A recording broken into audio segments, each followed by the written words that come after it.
The next one, drama with child. In this series, we're talking about single women, but unfortunately in this day and age, there is an epidemic of single women with children. No husbands, but just with children. And this includes myself. So we need to cover things like this because this is a prevalent drama in the lives of these types of women, right? Drama with child drama. How many of you heard somebody say, my kids are bad? Or you're in a grocery store, let's just say Walmart, right? And you run into a friend who you have not seen in years, and you know that they've given birth in the past, right? So they have children, right? So you stop and you ask them, well, hi, Margaret. How are your kids doing today? You know, or how are your kids? How have your kids been doing? And then Margaret replies to you, girl, they bad. Or girl, I got baby's kids. How many of you heard somebody say that? How about let's say, never say that again or that stupid. You know, if you've ever said that, don't say it again. And if you hear somebody say that, know that that is an ignorant statement. That's a stupid statement. And that's a statement you should never make. If you hear one of your loved ones say something like that, please correct them. Right off the bat, whenever I hear my friends say things like that, I'm like, don't say that again, because your child is not bad, number one. And number two, the reason why your child is not bad, and if they are bad, it's because you are a bad parent. And you have revealed to me that you have bad parenting skills. You told on yourself. That's why it's a very stupid thing to say, my kids are bad. You are admitting to me that you don't know how to rear your children. Number two, the reason why this statement is horrible to make is because when your child hears they are bad, because people say this in front of their kids, I don't understand. It's so idiotic. It makes my ears bleed when I hear it.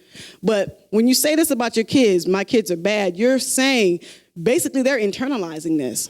The same way when you say, yay, you're a good boy, they internalize that. Or you're a great kid, they internalize that. Or you do this well, they internalize that and they're proud, you know. In the same way they internalize the good things, make no mistake about it, they will internalize the negativity. So stop calling your children bad and never say that in front of them again. And so the child drama, you will hear women say, my kids are bad as hell, right? Girl, I got baby's kids. Do you want my kids? And these kids make me sick. I've heard women say every single one of those things up there. And that's horrible. That should never be. And matter of fact, back in the day, I used to say that stupid stuff. That is just dumb. Never say that again. Never allow your loved ones to say that. Educate your loved ones on that. Signs of child drama. Signs of child drama would be that you have drama. If you have drama, 9 times out of 10, your child will have a certain level of drama as well. And I'm going to tell you a little story.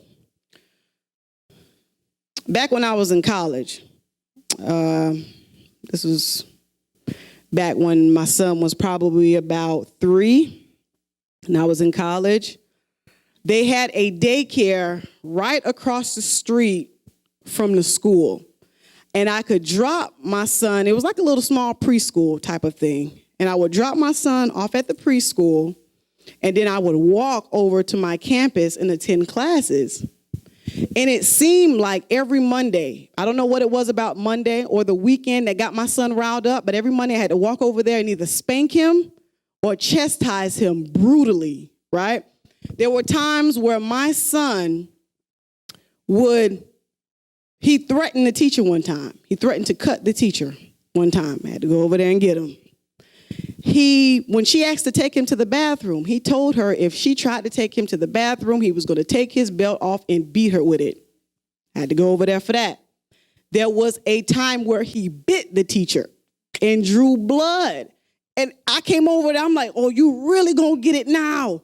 But you know, oh no, Miss Thomas. And she just got blood just coming all out. I don't know what she was trying to do.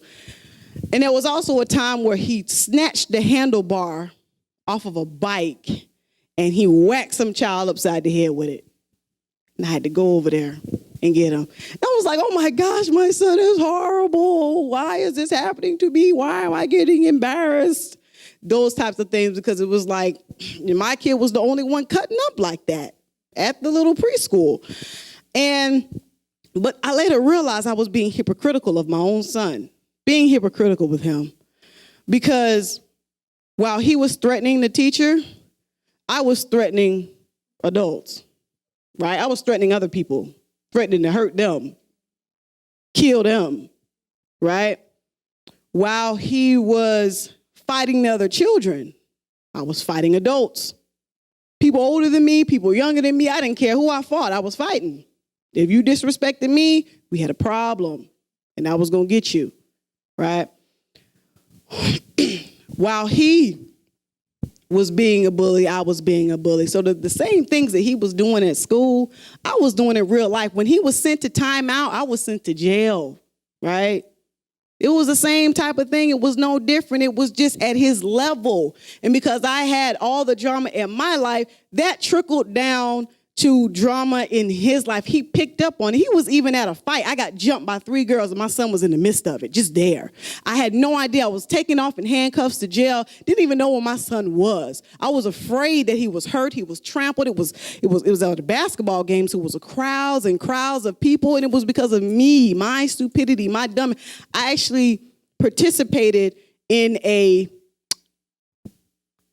kidnapping type of thing with my son right with me. Those types of things. He was right there with me, and it was just no type of shame of any of that. So I said it to say this: if you have drama, your child more than likely is going to have drama, right? When people look at my child, I decided to, change my life, get myself together, come to Christ. Now people look at my son, they say, oh, he's mannerable. He has respect. He's very good in school. He has good grades, all that good stuff. But you would never think that he came from that at all. I have to tell people that that's where my son came from, and that's where I came from. Right? If you have to discipline and correct your child with violent threats, and it consists of you screaming, you have a problem. You have child drama. There should be no reason why you have to scream at your child consistently. And there's no reason why you have to threaten your child violently.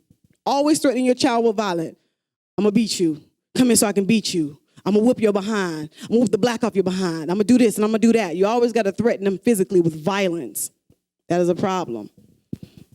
You fear or you hate bringing your children with you on errands. You fear it. You don't want to take them to the grocery store. Why? Because they're going to act out and they're going to embarrass you. You know you can't beat them in the store, right? You can't take them anywhere with you because there's going to be some drama. It's difficult to find willing babysitters. People don't like your child. And it's a problem when adults do not like your child. Children are supposed to be lovable. You're supposed to look at a child like, oh my gosh, he's so cute. That's what you don't look at a child, oh girl, get the child away from me, girl. I don't want him. That's not supposed to go on at all. No, that's not a characteristic of how a child should be. Adults should be able to have to like your child, right? Your child's grades are subpar, and they're misbehaving in school. And these are more so for elementary school children to middle school, because once your child gets to high school and you have not reared them properly, this stuff ain't gonna work. I promise you. You're gonna have to get therapists involved and stuff. Somebody's gonna have to join you. But I'm talking about more of the smaller children, 12 and under right here. Child's grades are subpar, misbehavior in school. If your child's, if they don't have any type of learning disability or any type of disability and their grades are subpar, that's an issue, because everybody does good in elementary school.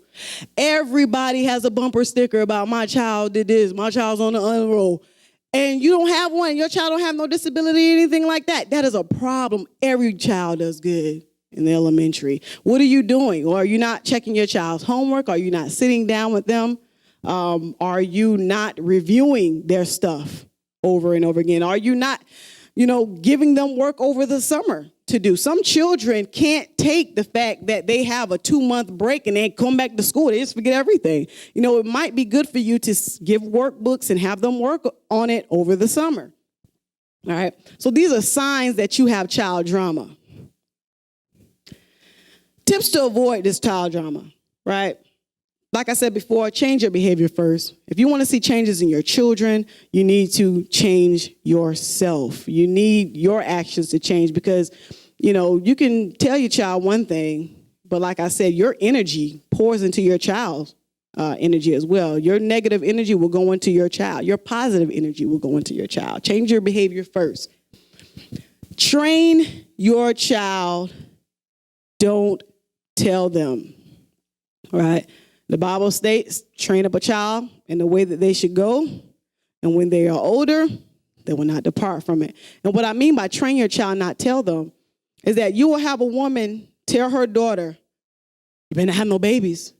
You better not have sex. You better not do this, you better not do that. Yet, she will allow her daughter to sit in front of music videos that have hypersexual context, girls shaking their behind, half naked, and being lust after men and in a desirable way, and is being promoted. But then you tell her, don't have a baby, don't have sex. But yet you let her sit in front of movies that have hypersexual content in front of them. Don't have baby, don't have sex. You let them watch stuff on the Disney Channel that promotes 10, 11, 12-year-olds to have serious relationships where they're holding hands and kissing and talking about being together forever. And I love you, baby, and I can't wait till I kiss you again. But don't get pregnant. Don't have sex. Train your child, because it doesn't matter what you say to them. If you're not training them properly, it's not going to work. Even with a little boy, you tell him, don't be in a gang. Don't be out in those streets. But yet you allow him to watch television, listen to music that glorifies the street life. They glorify gang behavior, glorify drugs, and glorify consumptions of alcohol, but you don't want him to get in the street life. Train your child. Don't tell them. Understand discipline is more than a physical thing. I would say that if you have to discipline your child with physical force more than 20% of the time, you have a problem. Discipline should be 80%, talking, rearing, instruction, reinforcement. And then the other 20% should be you actually laying hands on them kids, right? If you have to lay hands on your child more than 20% of the time, then you have an issue with your child. So understand discipline is more than physical. My son, like I said before, he had an issue. He was getting beatings like every other day. I was spanking him. That is a problem. Now, I probably spank Vaughn every couple of months. I do a lot of the talking, a lot of reinforcement. He's a good child. He listens to me, and the times that he doesn't listen to me, goes on punishment. He learns from that. And like I said, he doesn't get spankings, but every couple of months probably. Stop the provocation, right? Ephesians 6:4 says, fathers, do not provoke your children to wrath. Don't provoke your children to wrath, because you will cause them to break a commandment. Honor your mother and your father. You slapping your child upside the head. I've seen women do it. Slap their children in the head, punch their children in the head, kick them, call them stupid and ugly, and all these other types of insults, and provoke their children, because you can do that as long as they're young now. But once they start getting older, start getting meat on them bones, they might knock you down. Your daughters might end up slapping you around, calling you ugly and stupid. Your sons might end up putting you in a headlock. So please do not provoke your children, right? Monitor their entertainment. Be leery of the stuff, the music that they listen to, the TV that they watch, the media. Even the commercials that they have right now are just repulsive, right? I don't have cable. I don't care to have cable. We have Netflix. We enjoy Netflix. I can control what my son watches. I can program, okay, Brian, these are the TV shows you can watch. These are the TV shows you can't watch. I don't have to worry about commercials. I don't have to worry about 10 o'clock at night, Adult Swim comes on, and then, the bad cartoons come on. And now they're trying to put the bad cartoons on during the daytime, like around 2, 3, 4, and 5 o'clock. So you have to really pay attention to what your child is watching, because a lot of parents spend more time at work than they do with their child. And when they come home, they're always doing something else. So single women, especially, this is very important for single women, because single women usually have the tendency to do what they have to do and sit their child in front of the TV. And then when they get older and they do crazy stuff, they be like, I never raised him to be that way. I didn't raise my child. I know you didn't raise your child like that because the TV did it. And this is why your child is acting like that, because the cartoons told him to do it. My son was watching a cartoon one time, a show one time. I came in the house and he slapped my hand. He was like, yeah. I was like, ugh, what was that? My son had done the cartoon, spit in his hand, and gave me a spit hand clap because of what he's seen on the cartoon. I said, we will not be watching that show again. This promotes stupidity. We won't be doing that. It's just nasty. If you would have did that to somebody else, that's just disgusting. But yeah. Control their circle of friends. Make sure you know who your child is playing with. Make it your business to meet their parents. Know what type of child that your son or daughter is playing with. These are their peers, and these people have the potential to influence your child more than you. They are their peers. This is one of the most dangerous types that the devil uses to attack your children, their own peers. So if you notice some things are not right with certain children, I mean, it's not like you're, condemning those kids, but you're protecting your own child. Hey, you can't play with Jimmy, right? Jimmy's not cool. Jimmy says bad words. Jimmy doesn't respect authority. Jimmy is a follower. He does what everybody tells him to do. He's not a leader. You need to hang with Daniel. Daniel's very, he listens. I don't have any problems with Daniel. And I don't have to speak to him more than once. His parents are taking good care of him, and they watch over him and make sure he's doing what he's supposed to be doing. Also, the last one, if you don't have kids as a single woman, don't have them unless you have a husband. Refrain from children until you gain a husband. And if you do have children, don't have any more until you gain a husband, because this is one of the big reasons why single mothers are birthing 70% of the men that are incarcerated and the men that are doing drugs. The single women are producing these men, and then when single women want to grow, when single women talk about, oh, where are the good men at? Well, you're producing unproductive men. You're bringing unproductive men in this world, and then the next woman is going to come up and say, where are the good men at? Well, the single mother is producing these men, and then she gets pregnant, and then she produces an unproductive man, and then gets mad and wonder why there is no good men, but you continue to produce unproductive people because there's no father in his life, and he continues to do what he's not supposed to be doing. So it's very important. If you don't have fathers in their lives, if there's not going to be a stable home, don't produce the kids.